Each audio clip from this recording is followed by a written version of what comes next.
hermoso gozo, alegría y privilegio estar juntos hoy. Qué bendición más maravillosa poder compartir este tiempo como hermanos en Cristo y miembros de la familia de Dios. Damos la bienvenida a cada uno de ustedes. Este tiempo es un tiempo maravilloso para que estemos juntos, adorando, alabando y exaltando a nuestro Rey, a nuestro Señor. Esta noche, mis queridos hermanos, vamos a continuar con el estudio en la primera carta del apóstol Juan. Yo quiero invitarles que vamos juntos al capítulo 3. Busque conmigo, por favor, primera de Juan, capítulo 3. Hace poco, bueno, en estos últimos años, se han estado dando algunos movimientos dentro de lo que es la realeza ahí en Inglaterra. El príncipe Harry, su esposa, incluso renunciaron a su privilegio de ser príncipes ahí y ahora parece que están viviendo en Estados Unidos y están llevando esa vida que ellos querían llevar. Ahora, ¿cuál es el punto de esto, mis hermanos? Que muchas de estas personas, como esta señora Merkel,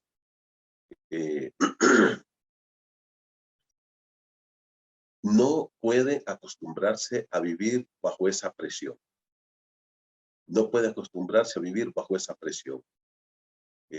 Esta gente está tan acostumbrada a su vida. Esta chica tenía una vida en Estados Unidos, una vida que vivía como ella quería, pero cuando ya llega a la realeza en Inglaterra, está sometida a muchas presiones.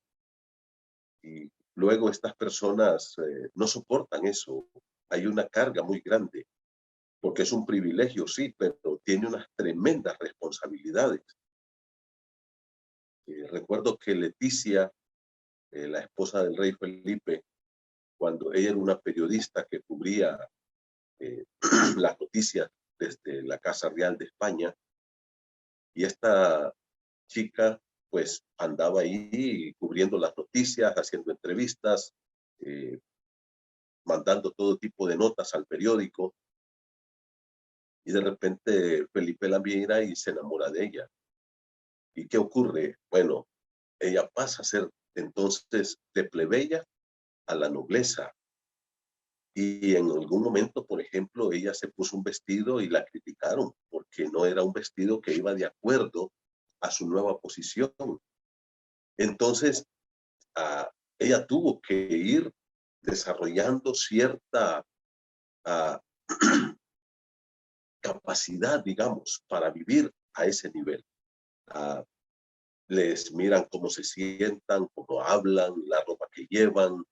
Y la verdad es que las personas que llegan a esa participar, digamos, de la realeza, ya sea en Inglaterra o en España, ¿qué ocurre con ellos? Lo que ocurre es que tienen que tener cierta comprensión de lo que van a hacer, les capacitan, les ayudan para que puedan vivir de esa forma, como lo exige ese tipo de vida.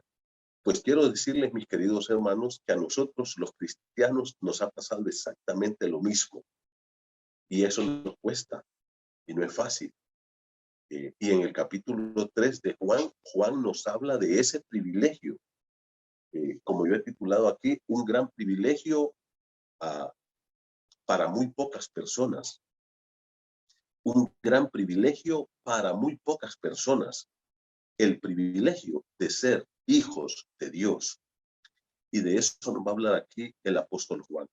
Y ahora, hermanos, como hijos de Dios, usted y yo, es cierto, es un privilegio extraordinario, ya lo vamos a ver en un momento.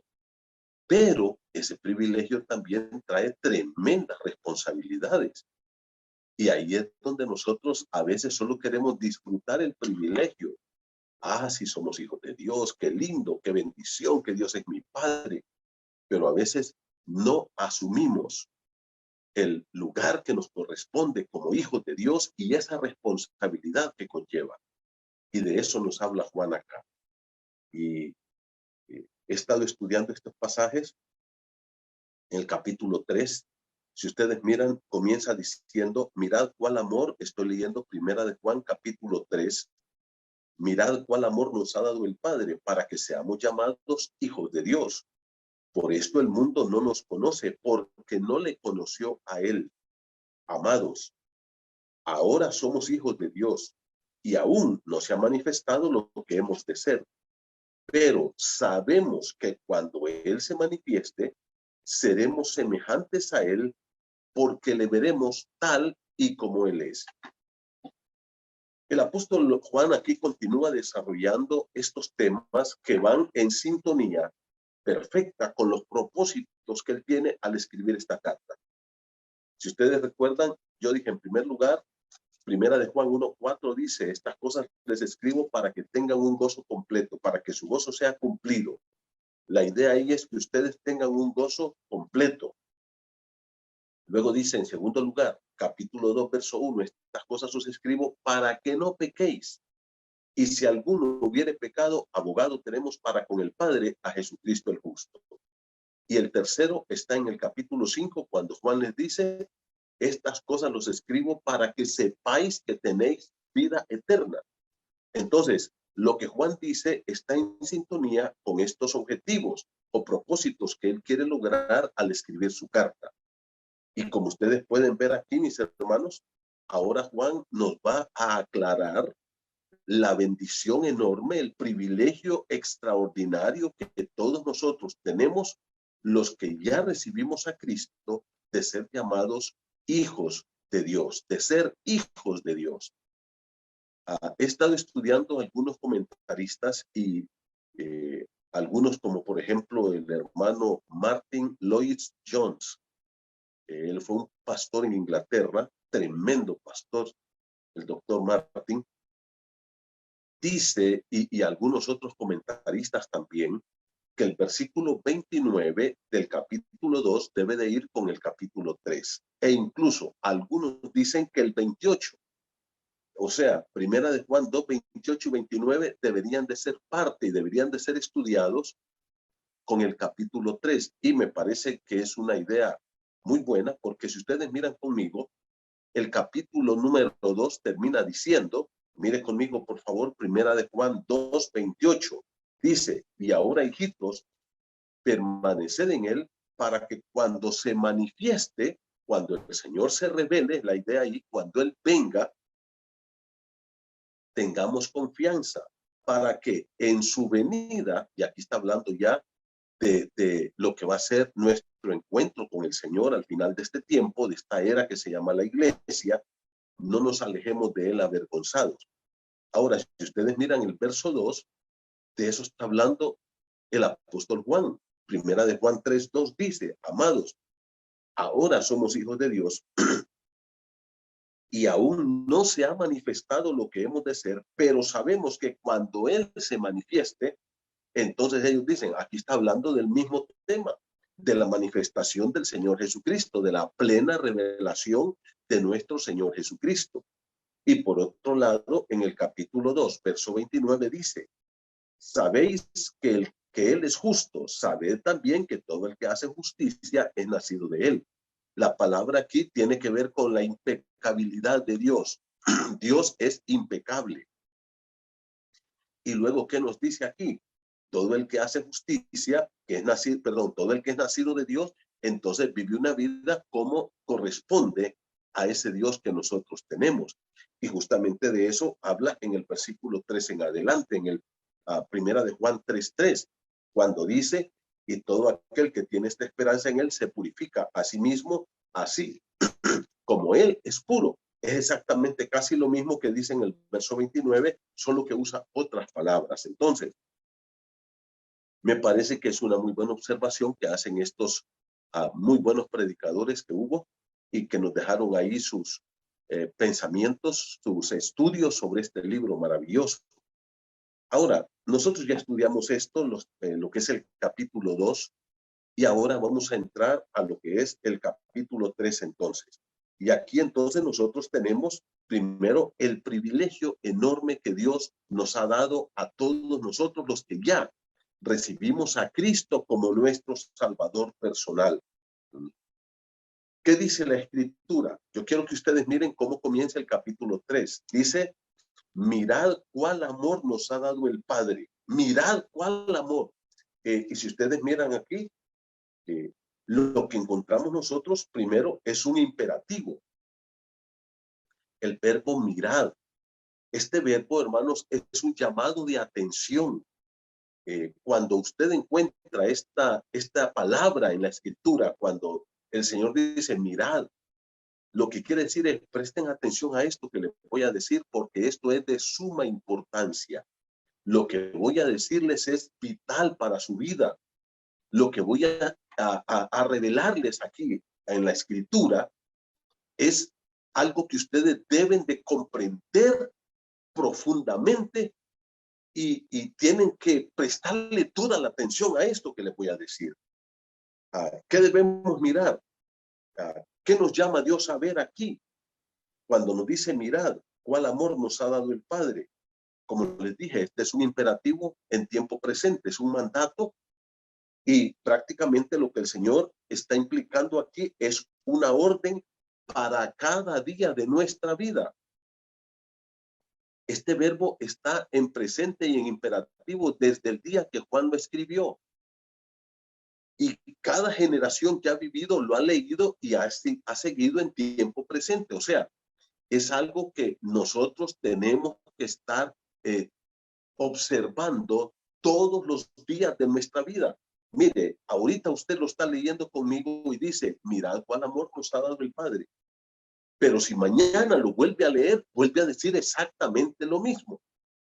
Entonces, aquí lo que nosotros encontramos, hermanos, es una orden para que cada día nosotros estemos observando esto. Sin embargo, esa no es la mayor intención del texto, aunque sí está ahí en el verbo al hacerle esa observación.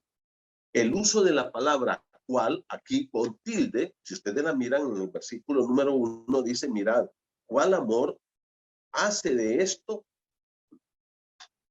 algo que es un llamamiento para que nosotros nos maravillemos. Esa es la intención de esta construcción gramatical. Es cierto que hay un llamado a que cada día nosotros miremos esto, lo estemos observando, pero la intención verdadera del pasaje quiere decir, es un llamado más bien para que nosotros estemos maravillados. Es un llamado de atención para que vivamos permanentemente asombrados, estupefactos, atónitos por ese gran amor que Dios ha tenido para nosotros.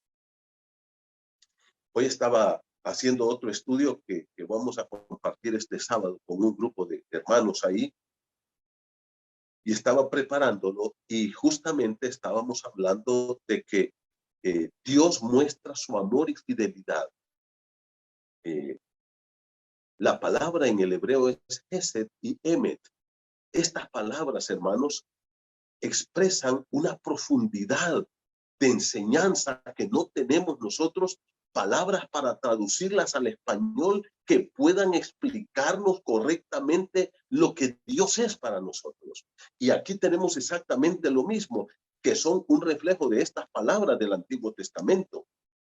Es mirar cuál amor. Lo que Juan está diciendo es, vivan permanentemente asustados, asombrados, estupefactos, boquiabiertos de cómo Dios les ama. Y tristemente, hermanos, a veces nosotros hemos perdido esta perspectiva y no tenemos una dimensión clara de este privilegio que Dios nos ha dado.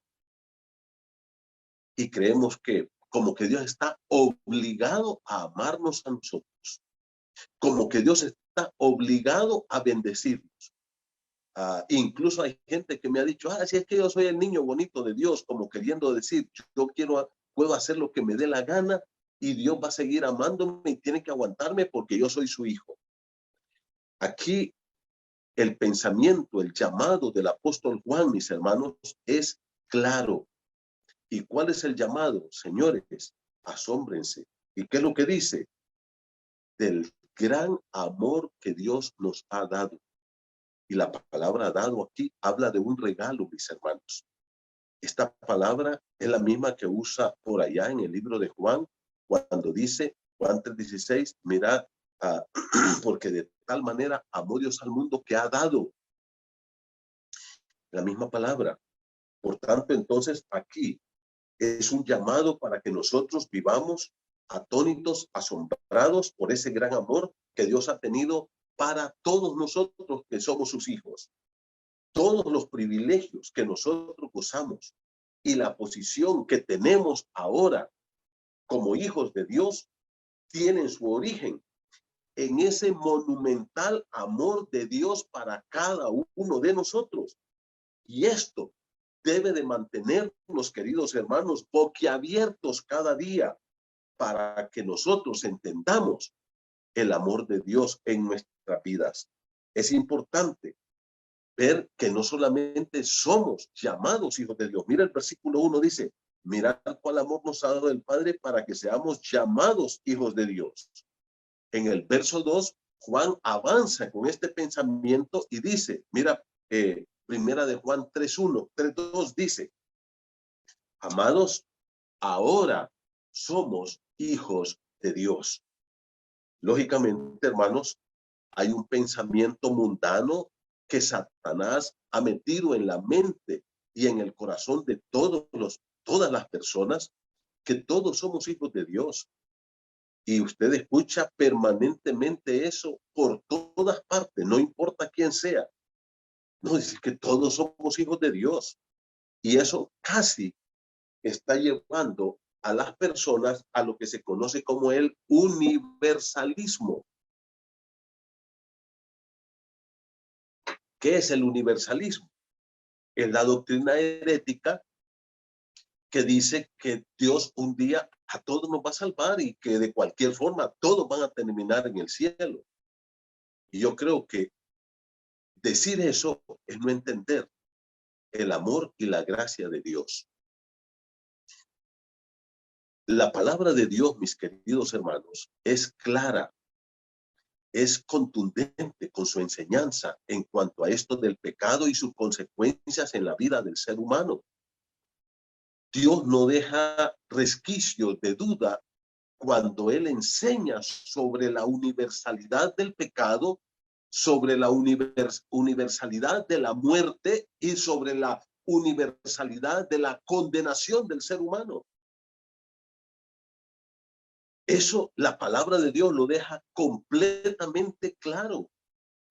Lógicamente, el hombre no le gusta mucho que se hablen de estas cosas, pero la Biblia es clara cuando explica que el hombre que pecó quedó completamente bajo la condenación de Dios.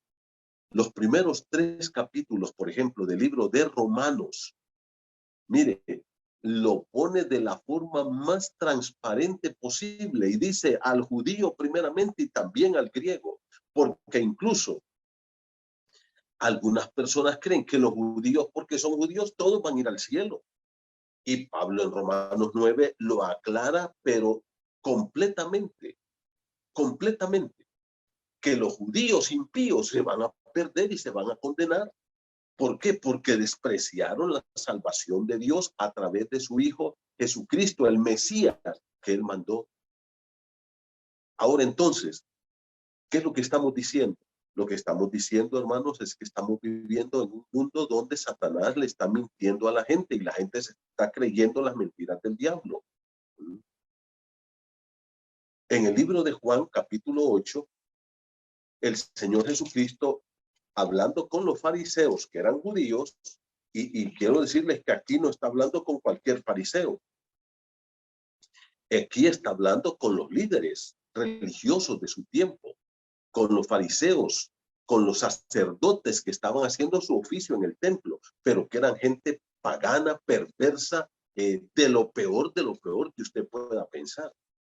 Y dice la palabra de Dios, mire conmigo Juan capítulo 8, el Señor Jesucristo le trajeron una mujer adúltera y el Señor la perdonó.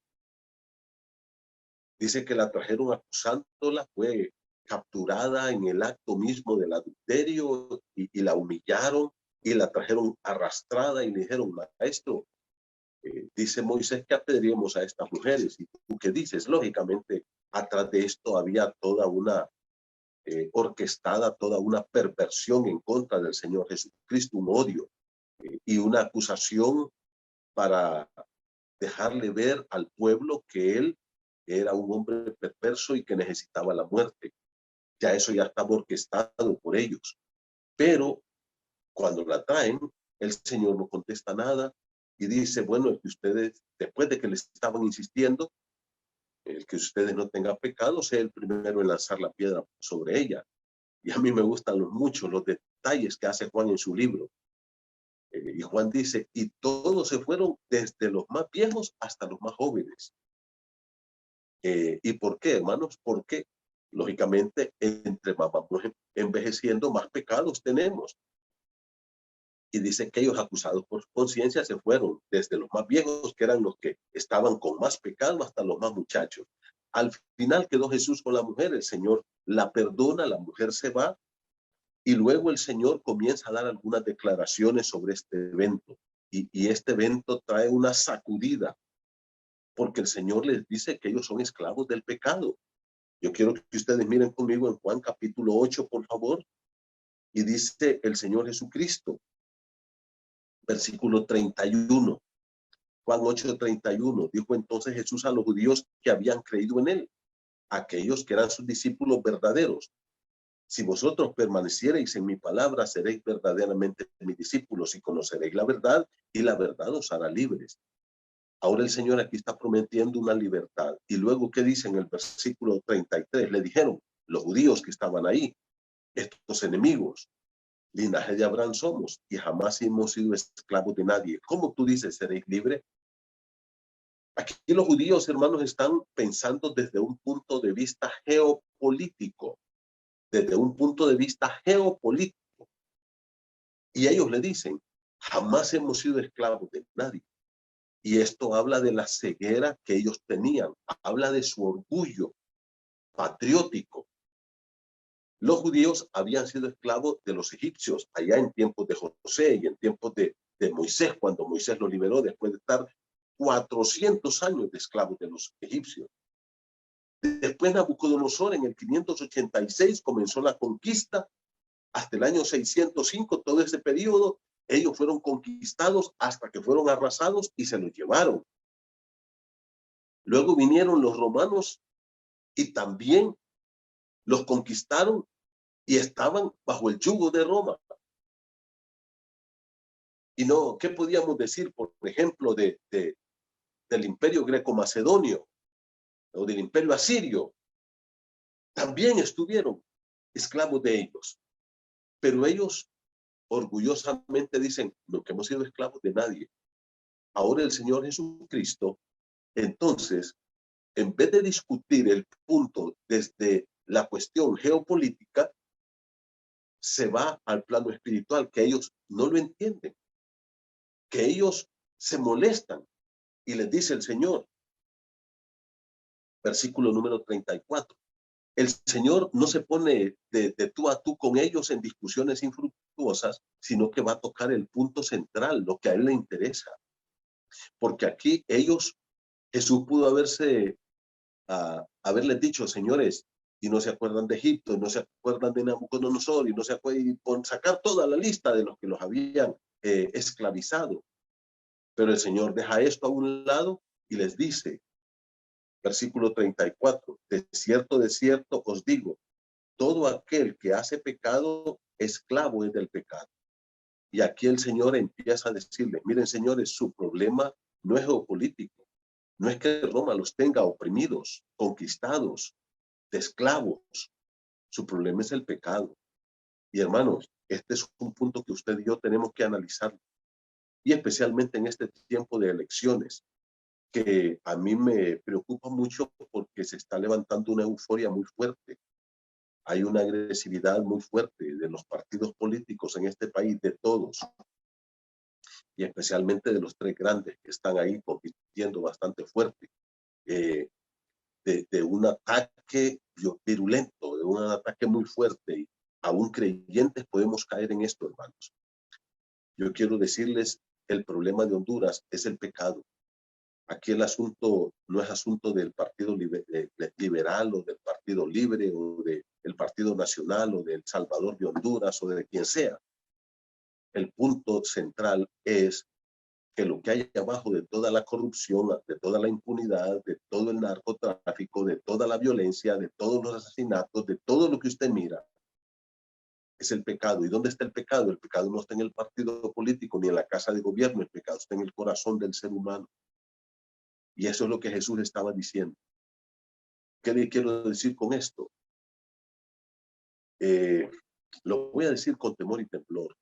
No estemos nosotros, queridos hermanos, poniendo nuestra esperanza en X o Y partido. Nuestra esperanza es Cristo. Ahí es donde usted tiene que poner toda su fe, toda su confianza. Deje de andar peleando por eso. Si usted tiene su partido, usted ame su partido y vaya a votar por su partido. Usted es libre de votar por quien usted quiera. No pelee con la gente por eso. Pero sí le digo una cosa. Cristo es la única esperanza para nosotros. Y mire cómo dijo el Señor. Todo aquel que practica pecado es esclavo del pecado. Lógicamente ahora al pecado ya no se le llama una esclavitud, ahora le llaman vicio. ¿Ah? Dice, es que este tiene el vicio del alcohol o el vicio de las mujeres. Hermano, esos no son vicios, es una esclavitud. Y ahí podemos llamar también la avaricia, la codicia, la lujuria sexual, el orgullo, la soberbia, la mentira, el engaño, la traición, cualquier otro pecado. La gente se vuelve esclava de los pecados. Ahora mire cómo dice el versículo número 35, y el esclavo no queda en casa para siempre, el hijo sí queda para siempre. Así que, conclusión de esta discusión, si el hijo os libertare, seréis verdaderamente libres. Ahora ellos entonces van a otro plano. Primero estuvieron en el plano geopolítico. Jesús dice, a mí no me interesa eso. A mí no me interesa eso. No estoy interesado en venir a fundar un partido revolucionario para quebrarme a Roma y tirarlos allá y conquistarlos y que ahora nosotros nos pongamos ahí de gobernadores. Su problema, les dice, es que son esclavos del pecado y el único que los puede liberar soy yo. Ahora ellos entonces salen del plano geopolítico y se van al otro, al religioso. Versículo número 37. Perdón, el versículo número 37. Sé que soy descendiente de Abraham, pero procuráis matarme. ¿Qué dice el Señor? Ustedes son descendientes de Abraham, porque ellos le dijeron, descendientes de Abraham somos. En el verso 33 ya se dan cuenta, descendientes de Abraham somos. Entonces ellos dicen, aquí tenemos dos frentes en los cuales estamos defendidos. Primero, un linaje santo y somos salvos. Y segundo, geopolíticamente nunca hemos sido esclavos de nadie. Y Jesús les dice, en los dos, ustedes están completamente perdidos. Ni son santos, ni salvos, y tampoco son libres geopolíticamente, sino al contrario, son esclavos del pecado. Qué tremendo lo que Jesús les enseña, ¿no es cierto? Pero el Señor sigue en su discusión, ellos se vuelven ahí a pelear con el Señor, y entonces dice el Señor en el versículo 44, mire, esto es contundente, esto es, se puede tomar como una gran ofensa para estos judíos, pero el Señor se lo dijo, y se lo dijo con mucho amor, porque el Señor era la esencia del amor. Él vino, dice Juan 1:14, lleno de gracia y de verdad. Y yo les decía, no podemos separar la gracia y la verdad. Esas dos cosas van juntas siempre. ¿Y qué dice el versículo? Versículo 44. Jesús les dice, vosotros, ustedes, judíos, descendientes de Abraham, israelitas, ¿qué les dice? Soy de vuestro padre el diablo. Hermanos, esto es duro, pero es la verdad. Espiritualmente solo hay dos padres y en el mundo solo hay dos grupos de personas, los que son hijos de Dios y los que son hijos de Satanás, y no hay más. No hay medias tintas. Y el Señor lo dijo, vosotros sois de vuestro padre el diablo, Y mire cómo les dijo, y los deseos de vuestro padre queréis hacer. Él, el diablo, ha sido homicida desde el principio y no ha permanecido en la verdad porque no hay verdad en él. Cuando habla de mentira, de sí mismo habla porque es mentiroso y padre de mentira. ¿Y qué dice el Señor? Mira el versículo 45. Y a mí, porque digo la verdad, no me creéis. Y porque decía la verdad, procuraban matarlo. Entonces, ¿cuál es el punto aquí? El Señor nos abre la puerta de par en par para que miremos una realidad espiritual. El pecado del ser humano hizo que el hombre le diera la espalda a Dios, hizo que el hombre saliera del reino de Dios y se fue al reino de Satanás y se ha convertido en un seguidor de Satanás, en un adorador de Satanás, ha estado odiando a Dios.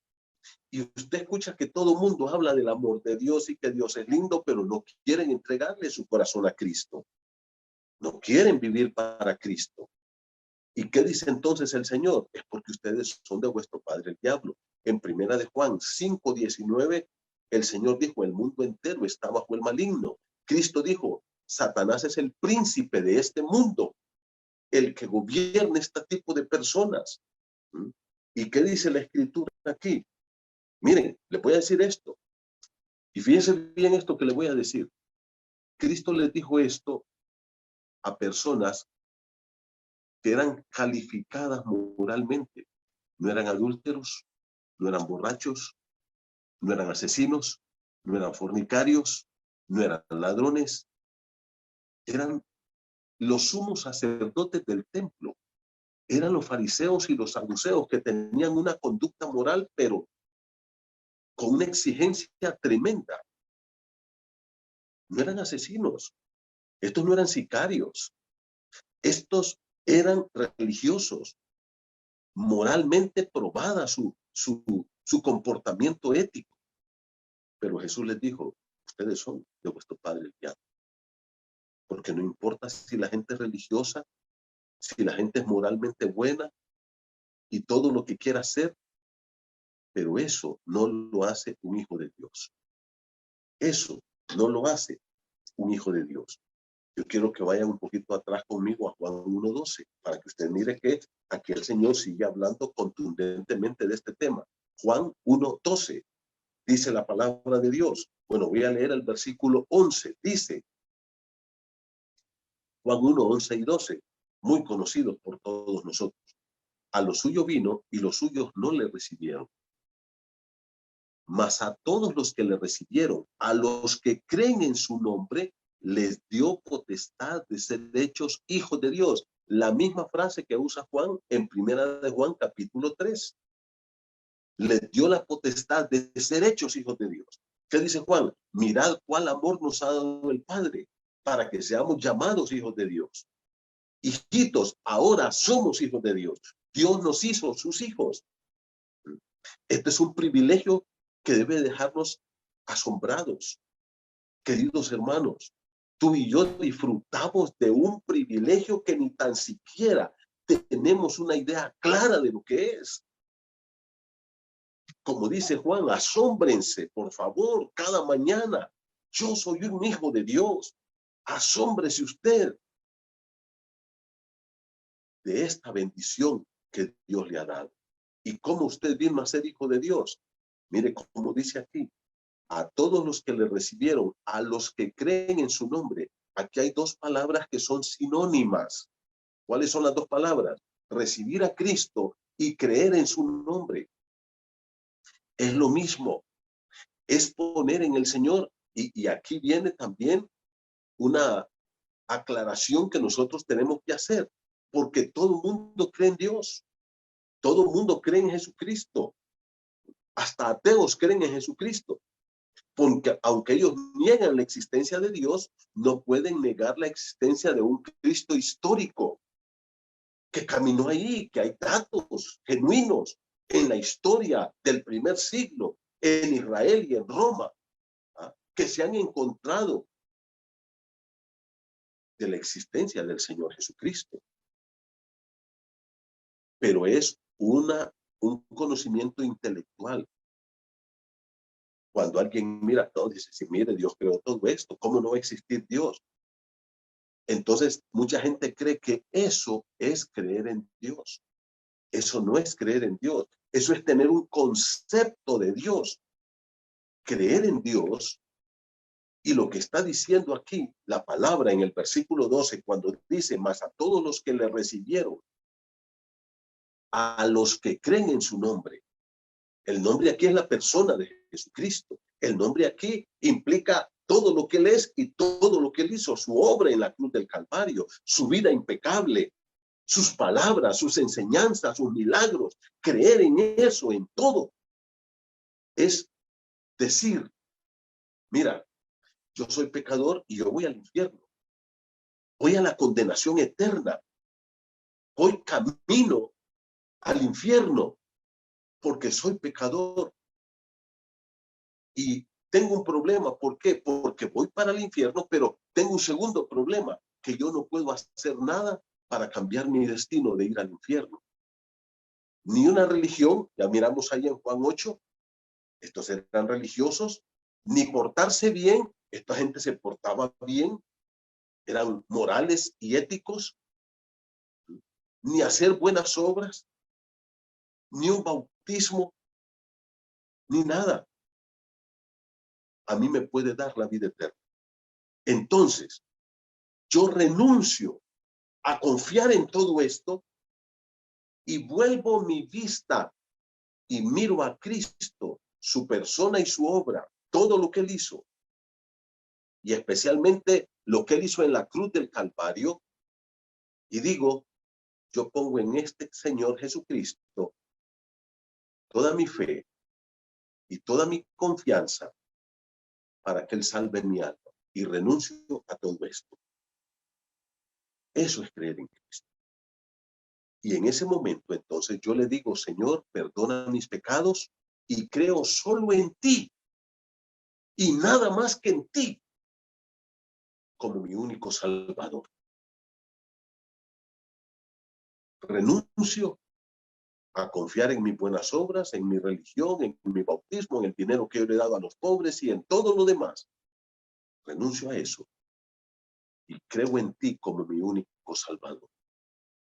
Cuando usted hace eso, y en ese momento le entrega su corazón a Cristo y lo recibe como su Salvador personal, la Biblia dice, versículo 12, les dio potestad, autoridad o privilegio de ser hechos hijos de Dios.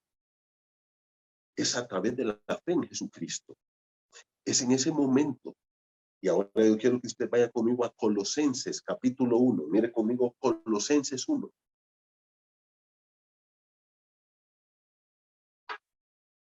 Mire conmigo Colosenses capítulo 1, por favor. Mire cómo dice la Santa Escritura. Dice la palabra del Señor así.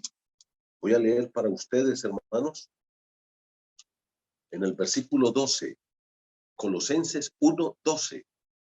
Dice, con gozo, dando gracias al Padre, ahora ya se le llama Padre aquí a Dios, que nos hizo aptos para participar de la herencia de los santos en luz.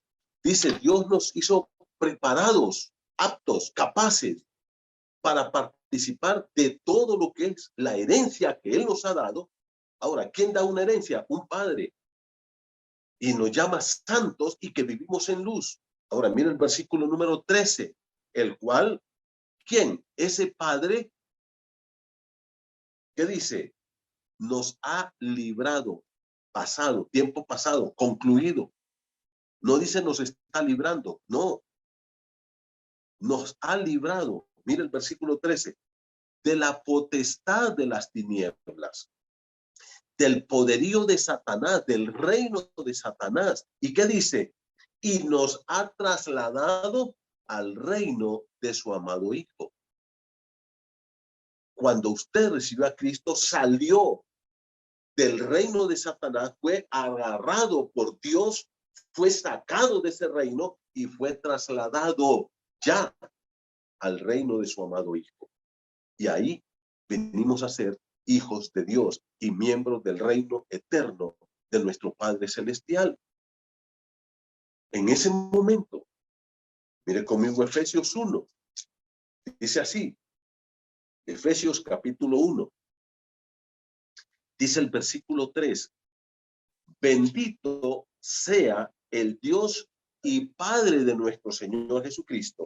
Y ahora mire cómo dice, que nos bendijo con toda bendición espiritual en los lugares celestiales en Cristo, según nos escogió en él antes de la fundación del mundo, para que fuésemos santos y sin mancha delante de él. En amor, mira el versículo 5, habiéndonos predestinados para ser adoptados hijos suyos. Ahora nosotros venimos a ser hijos de Dios por medio de la adopción. Él nos adoptó y nos dio todos los privilegios para ser sus hijos. Hermano querido, ahora Juan dice, asómbrense, asómbrense de que ustedes son hijos de Dios. Asómbrense de que ustedes ahora disfrutan de esta enorme bendición. Hermano, ¿sabe lo que significa que Dios es tu Padre? Significa que Él está contigo, que Él es tu proveedor, que Él te cuida, que Él te protege, que Él te lleva en sus manos todas las bendiciones eternas. Dice aquí, fuimos bendecidos con toda bendición espiritual en los lugares celestiales en Cristo. ¿Cuántas bendiciones te faltan? Miren lo que dice el versículo. Nos bendijo con toda bendición espiritual. ¿Por qué? Porque ahora eres un hijo de Dios. Ahora eres un hijo de Dios por la fe en el Señor Jesucristo. Y miremos 3 pasajes más de la Escritura. Ve conmigo al libro de Romanos 8. Mira conmigo Romanos 8, por favor. Romanos capítulo 8.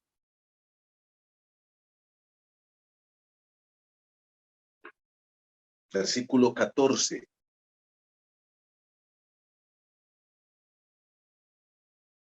Romanos 8, verso 14 dice así. Porque todos los que son guiados por el Espíritu de Dios, estos son hijos de Dios. ¿Te das cuenta? Esa es bendición espiritual. Tenemos al Espíritu Santo. Ya hablamos de esto. La unción que recibimos del Padre. Y todo eso se dio en el momento de nuestra conversión. Ese es un paquete que Dios nos dio. Vamos a decir, como que alguien te lleve una caja enorme y que adentro de esa caja que Dios te la haya traído, ahí va el perdón de todos tus pecados, la vida eterna, la salvación, el que eres hijo de Dios, ahí va todo lo que Dios te ha dado. El bautismo del Espíritu Santo, y eso lo recibimos en el momento de la conversión. Y ahora mira cómo dice el verso 14. Todos los que son guiados por el Espíritu de Dios, estos son hijos de Dios. Pues no habéis recibido el espíritu de esclavitud, estoy leyendo Romanos 8:15, para estar otra vez en temor, sino que habéis recibido el espíritu de adopción. ¿De adopción de qué? De adopción de hijos. Ahora somos hijos de Dios, por el cual clamamos, que dice, Abba, Padre. Ahora podemos decir, Dios es mi Padre, Él es mi papá. Yo tengo una relación preciosa con Dios. Versículo número 16. Y el Espíritu mismo da testimonio a nuestro espíritu que somos hijos de Dios.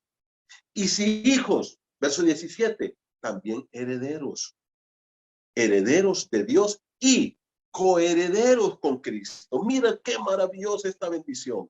Al ser hijos de Dios, ¿qué dice? Somos sus herederos. Vamos a vivir con Él en la eternidad. Estaremos en la casa del Padre.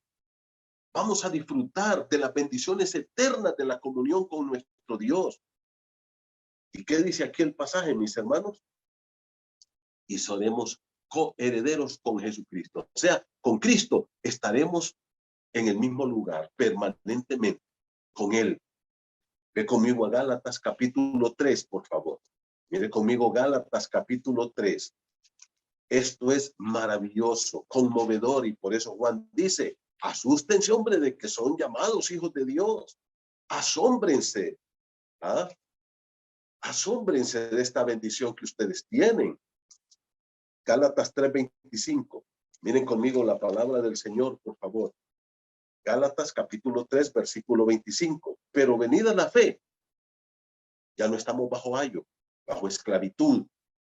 Pues todos, aquí todos es los que hemos nacido de nuevo, los que ya recibimos a Cristo, no todo el mundo. Esa es una mala interpretación aquí. Pues todos sois hijos de Dios por la fe en Jesucristo. ¿Ya se dio cuenta? Versículo número 27. Porque todos los que habéis sido bautizados en Cristo, de Cristo estáis revestidos. Y ya no hay judío ni griego, no hay esclavo ni libre, no hay varón ni mujer, porque todos vosotros sois uno en Cristo Jesús. Y si vosotros sois de Cristo, ciertamente linaje de Abraham sois y herederos según la promesa. ¿Qué dice la Escritura? Somos herederos, porque somos hijos de Dios, ya no estamos en esclavitud. Y ahora mire el capítulo 4, verso 4. Dice la palabra del Señor. Aquí, sigamos leyendo en Gálatas 4:4, pero cuando vino el cumplimiento del tiempo, o sea, cuando llegó el momento que Jesús debía nacer, Dios envió a su Hijo, nacido de mujer y nacido bajo la ley, ¿para qué? Versículo 5, esta frase es el propósito de la venida de Cristo. Redimiese a todos los que estaban bajo la ley, a fin de que recibiesen la adopción de hijos. Versículo 6. Gálatas 4:6. Y por cuanto sois hijos, Dios envió a vuestros corazones el espíritu de su Hijo, es el Espíritu Santo, el cual clama, Abba, Padre. Así que ya no eres esclavo, sino hijo. Y si hijo, también heredero por medio de Cristo. Mirad cuál amor nos ha dado el Padre, que seamos llamados hijos de Dios. Asombrémonos de esta maravilla. Eso es algo que no podíamos comprar ni con todo el dinero del mundo. No podíamos comprar ni con todas las buenas obras del mundo. No podíamos obtener ni con todos los títulos del mundo. Lo más maravilloso que te ha ocurrido, lo más hermoso, lo más asombroso, es que un día nos despertamos y estábamos en el reino de Dios. Como dice Marco Vidal, el milagro es un milagro. Dios lo hizo, mi hermano. Eres hijo de Dios. Disfruta de este privilegio. Goza de este privilegio. Admírate de este privilegio. Todos nosotros condenados al infierno, pero Dios dice no. A esto lo voy a hacer mis hijos. A través de la muerte de su Hijo Jesús. Y cuando recibimos a Cristo como nuestro Salvador, Dios mandó el Espíritu de su Hijo y fuimos adoptados como hijos suyos y ahora disfrutamos de este privilegio. Asombrémonos. Qué maravilloso. Hermano, no permitas que nada te robe esta bendición. No permitas que nada te robe este privilegio y que vivas amargado y frustrado y decepcionado y que vivas ahí en pecado y que vivas... No, eso no está bien. Y de eso vamos a estar hablando este próximo viernes. ¿De qué vamos a hablar, querido hermano? De que al ser hijo de Dios, tú tienes privilegios maravillosos. Ya hemos visto algunos hoy, pero también tenemos responsabilidades hermosas. Mientras tanto, disfrutemos y asombrémonos de todo lo que Dios nos ha dado como sus hijos. Que Dios los bendiga.